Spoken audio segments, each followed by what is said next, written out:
Oi, tudo bem com vocês? Meu nome é Letícia Lee e eu sou do canal Crimes Verdadeiros.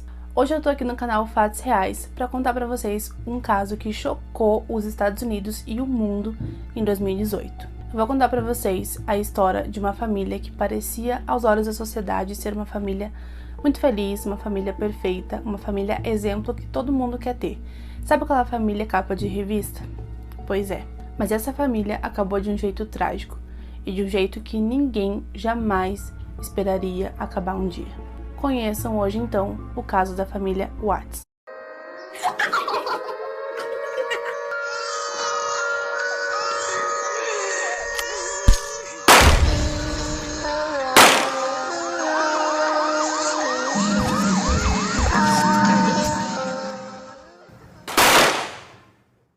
Christopher e Shannon Watts eram nativos da Carolina do Norte, nos Estados Unidos. Christopher Lee Watts nasceu no dia 16 de maio de 1985 e Shannon nasceu no dia 10 de janeiro de 1984. Eles se conheceram em 2010 pelo Facebook. Mas Shannon já havia sido casada antes. Ela casou bem nova e desse relacionamento não saiu muitas coisas boas. Então ela passou por um divórcio bem conturbado. Ela dizia que esse relacionamento tirou tudo dela. Mas mesmo assim, ela se orgulhava em dizer que ela não desistiu. Ela decidiu recomeçar e a primeira meta dela era comprar a sua casa. Então ela começou a trabalhar muito, praticamente sem folga, sem pausa, e aos 25 anos de idade ela conquistou a sua primeira casa própria. Shannon estava muito feliz porque ela estava conseguindo conquistar as metas dela, tudo aquilo que ela queria. Porém, ela começou a se sentir um pouco mal.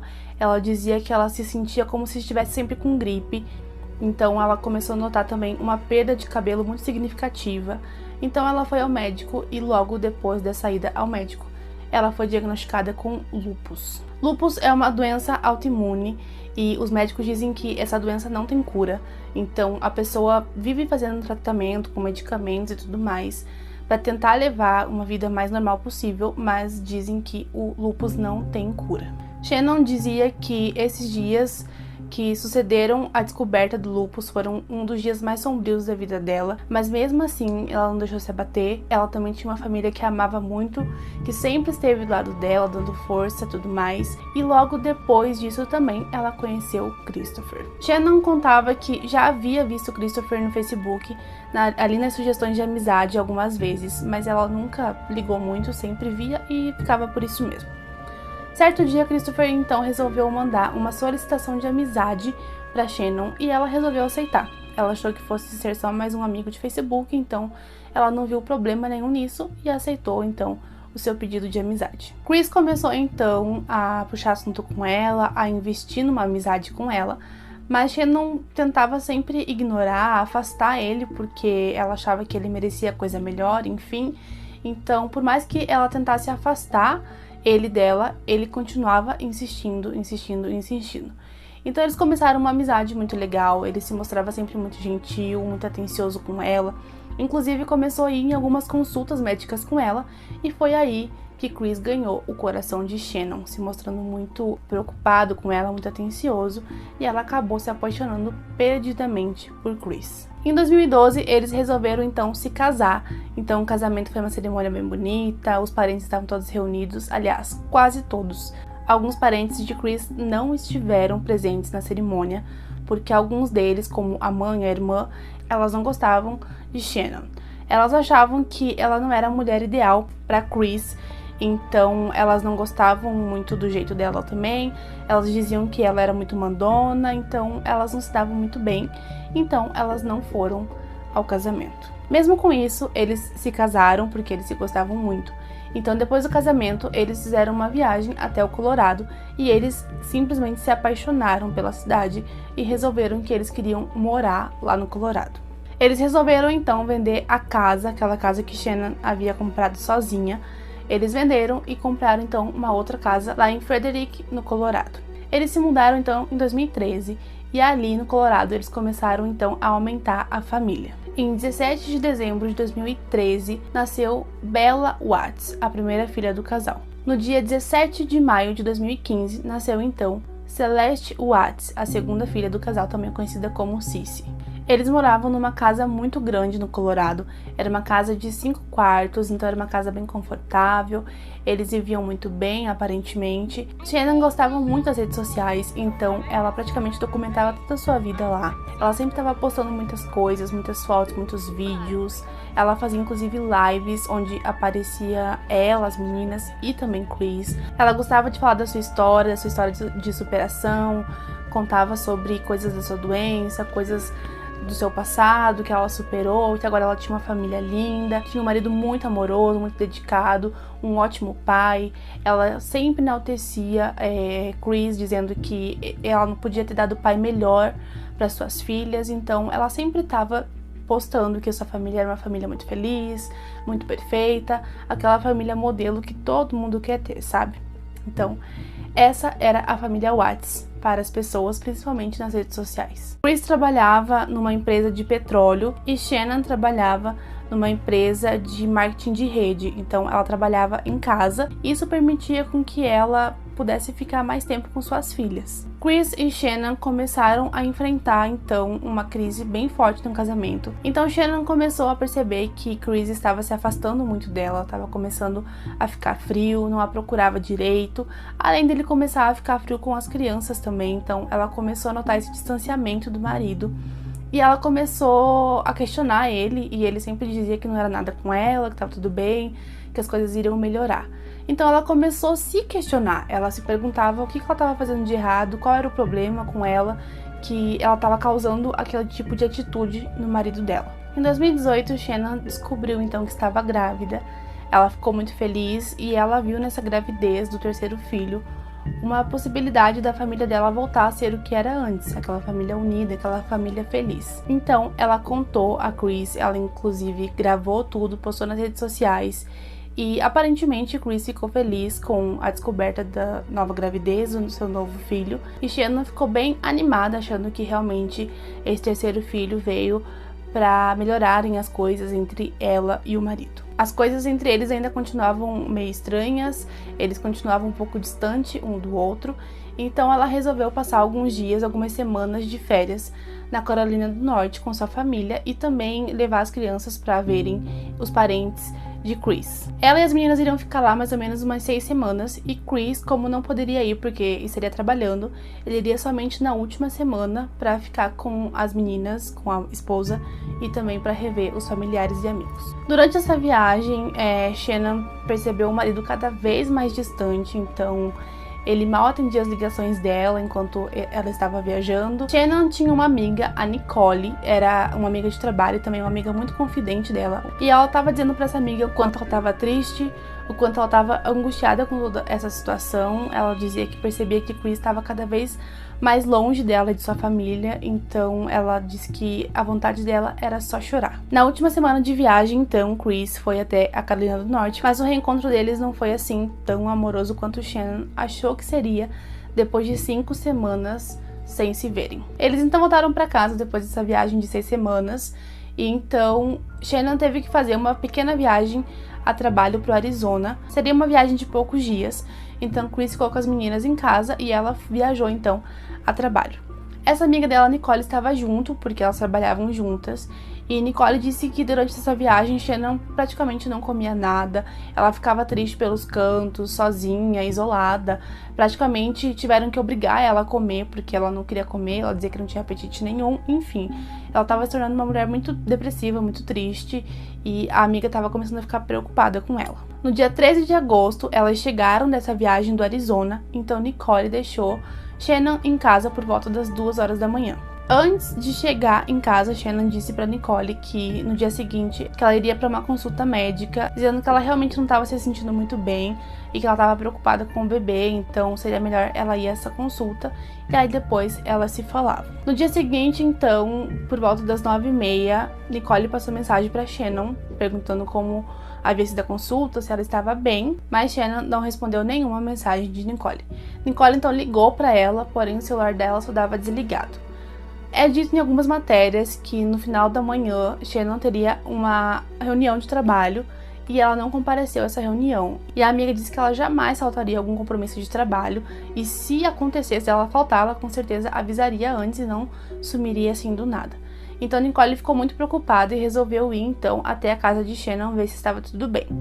Chegando lá, ela bateu na porta e não teve resposta de ninguém. Ela notou também que o carro de Shannon estava na garagem, então isso significava que ou ela estava em casa ou ela tinha saído a pé, mas era muito suspeito, muito estranho o celular dela estar desligado. Então ela resolveu chamar a polícia para que eles fizessem uma averiguação de bem-estar para ver se ela não tinha passado mal lá dentro, sozinha com as meninas, e estava lá caída, precisando de alguma ajuda. E o policial não viu nada a mais do que Nicole já havia visto, que era que o carro de Shannon estava na garagem, nada parecia diferente, fora do comum, parecia uma casa vazia, então eles bateram na porta, chamaram e ninguém atendeu. Nicole então ligou para Chris, dizendo o que estava acontecendo, que a polícia estava lá, porque Shannon não atendia, não respondia. E o policial perguntou se podia entrar na casa, porque ele não podia entrar na casa sem a permissão do dono ou sem um mandado. Então, Chris, ao invés de permitir que o policial arrombasse a porta e entrasse, Chris pediu para o policial esperar até que ele chegasse e que ele já estava indo para casa. O policial de início achou um pouco estranho, porque qualquer pessoa normal diria não, pode entrar para ver se ela tá bem, se ela tá precisando de ajuda. Mas o policial disse que talvez ele não tivesse entendido a gravidade da situação e teve que esperar. Chris então chegou e ele entrou sozinho por uma porta lateral em casa, e depois de alguns minutos ele então abriu a porta e deixou com que Nicole e o policial entrassem. Eles começaram a procurar então Shannon e as meninas pela casa, porém elas não foram encontradas. Eles encontraram em cima de um balcão o celular de Shannon, que estava desligado, e ali próximo também estava a sua bolsa com todos os seus pertences. Então estava ali chave do carro, carteira, documentos. Então era muito suspeito que ela saísse com as filhas sem nenhum tipo de documento, sem dinheiro, sem nada. O policial também perguntou a Chris se ele estava sentindo falta de alguma coisa, assim, só de olhar. E ele disse que estava sentindo falta do paninho rosa das meninas, que era um paninho, um cobertorzinho, que elas não dormiam sem. Então era só isso que ele havia notado que havia sumido. Nesse meio tempo, um vizinho de Chris e Shannon havia percebido a movimentação ali, aquela agitação com polícia e tudo mais.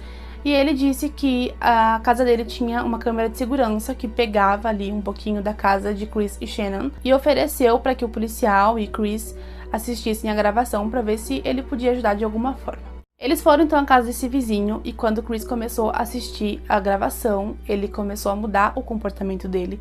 Então até então ele estava consideravelmente tranquilo para quem estava com a esposa grávida de 15 semanas e suas duas filhas pequenas desaparecidas.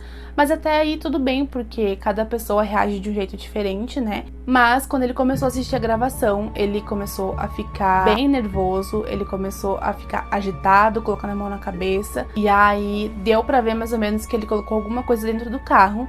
E ele disse pro policial que ele tava tirando lixo, algumas coisas que ele precisava jogar no lixo. Já que ele tava saindo pra ir pro trabalho, ele tava aproveitando e tirando lixo naquela hora. E aí ele saiu pra fora da casa do vizinho, e o policial ainda ficou ali pra agradecer o vizinho pela gravação e tudo mais. E o vizinho disse ao policial que ele tava achando muito estranho o comportamento de Chris. Ele disse que Chris não era daquele jeito, que Chris era muito calmo e que era muito suspeito aquela forma que ele estava agindo. Então, para ele, parecia no mínimo estranho. No dia seguinte, no dia 14 de agosto, no segundo dia do desaparecimento de Shannon e suas filhas, a mídia local soube do caso, então eles foram até lá para que Chris fizesse um apelo então às pessoas, à população, à comunidade, para que se alguém tivesse visto qualquer coisa, soubesse de qualquer coisa, entrasse em contato com as autoridades, para que as filhas dele e que a mulher dele voltassem para casa. Nesse tempo também a polícia entrou na casa com cães farejadores para tentar encontrar qualquer pista que levasse ao paradeiro de Shannon e suas filhas. Ainda nesse mesmo dia, depois que o apelo de Chris foi pra televisão e todo mundo tava vendo, todo mundo tava sabendo, tava começando a repercutir muito o caso, a polícia recebeu uma ligação de uma mulher chamada Nicole, e essa mulher se identificou como a namorada de Chris. Ela disse aos investigadores que Chris não sabia que ela estava ligando pra polícia, mas que ela estava vendo na televisão tudo o que estava acontecendo e que ela estava muito assustada com tudo aquilo. Ela contou então à polícia que eles eram colegas de trabalho e que Chris começou ali mais ou menos em junho, julho, a conversar com ela, a dar umas investidas nela, e ela acabou cedendo. Então, de uma amizade de trabalho passou a então ser um relacionamento amoroso extraconjugal, né, no caso de Chris. E ela diz que sabia sim que ele era casado, mas que ele dizia pra ela que eles estavam em processo de divórcio. Então ele prometia a ela que logo ele estaria divorciado e que logo eles poderiam então casar e viverem uma vida juntos. Ela disse também que sabia que ele tinha 2 filhas, mas que ela não sabia de jeito nenhum que a esposa dele estava grávida. Ela disse que soube pela televisão, assim como todo mundo. Então ela se dispôs à polícia para ajudar com o que fosse preciso e dando a entender que ela realmente não tinha nenhum envolvimento caso Chris tivesse algum tipo de envolvimento com o caso. No dia 15 de agosto, a polícia então sugeriu que Chris fizesse um teste no polígrafo. E ele não hesitou, então ele aceitou fazer sem problemas. E como já era de se esperar pela polícia, ele não passou no detector de mentiras. Depois então de ser reprovado no teste do polígrafo, o investigador entrou na sala juntamente com a policial que fez o teste do polígrafo com ele. E eles começaram a tentar fazer com que ele confessasse o que havia acontecido naquele 13 de agosto. Mas Chris negava tudo, ele dizia que ele não tinha mentido no polígrafo, que ele não tinha nada a ver com aquilo, que ele não sabia o que tinha acontecido com a sua esposa e com as suas filhas. Depois de algum tempo sendo pressionado, ele pediu então para que trouxessem o pai dele, porque ele queria falar com o pai dele. Os policiais trouxeram então o pai de Chris até ele e aí ele contou a versão dele pro pai dele. Ele disse inicialmente para o seu pai que ele e Shannon haviam discutido porque ele disse a Shannon que não a amava mais. E ela então, num surto, porque ele disse que não queria mais ficar com ela, que ele havia pedido o divórcio, ela teria então asfixiado as suas 2 filhas e as matado. E ele, no surto de raiva, depois de ter visto isso, acabou a estrangulando e aí, para não parecer que tinha sido ele que tinha feito aquilo com as 3, para que a culpa não caísse sobre ele somente, ele resolveu então esconder o corpo delas. Mas a polícia não acreditou nessa versão de Chris, então eles foram até onde Chris disse que havia escondido o corpo delas. Eles foram então a um lugar bem remoto, bem escondido, que fazia parte da empresa onde Chris trabalhava. Chris trabalhava numa empresa de petróleo. Então eles chegaram nesse lugar que ficava mais ou menos de 40 a 50 minutos de distância da casa da família Watts. E lá eles encontraram numa cova rasa o corpo de Shannon. E aí depois eles encontraram num tanque de óleo o corpo das 2 irmãs de 3 e 4 anos, Bella Watts e Cissy. No dia 21 de agosto de 2018, Chris foi então acusado formalmente por assassinato em 1º grau, por interrupção ilegal de gravidez e por ocultação de cadáver. Chris sabia que ele poderia pegar pena de morte por todas as acusações, então ele resolveu fazer um acordo com a justiça de contar a verdade realmente do que tinha acontecido naquele 13 de agosto de 2018, e assim ele receberia então a pena máxima, mas não iria para o corredor da morte. Então ele contou que naquela madrugada ele realmente havia discutido com Shannon, mas não porque ele havia dito que não amava mais, mas sim porque Shannon havia realmente descoberto que ele tinha uma amante. Ela havia visto que no dia anterior, quando ela estava viajando a trabalho, ele havia saído para um restaurante com alguém e teria gastado $63, e é um valor que alguém sozinho não gastaria num jantar. Ela o pressionou, disse que já sabia que ele tinha uma amante, então eles começaram a brigar muito por conta disso, e aí Shannon disse para ele sair da casa porque ela não queria mais ficar com ele. E ele, na hora, com raiva, acabou estrangulando Shannon. Em algum momento disso tudo que estava acontecendo, Bella Watts, a filha mais velha do casal, entrou no quarto e perguntou se a mãe dela estava bem, e é dito por Chris que nesse momento Shannon estava de bruços na cama, já morta. E ele disse a Bella que sim, ela estava bem, que ia ficar tudo bem, mas a enrolou no lençol e então colocou Shannon na picape.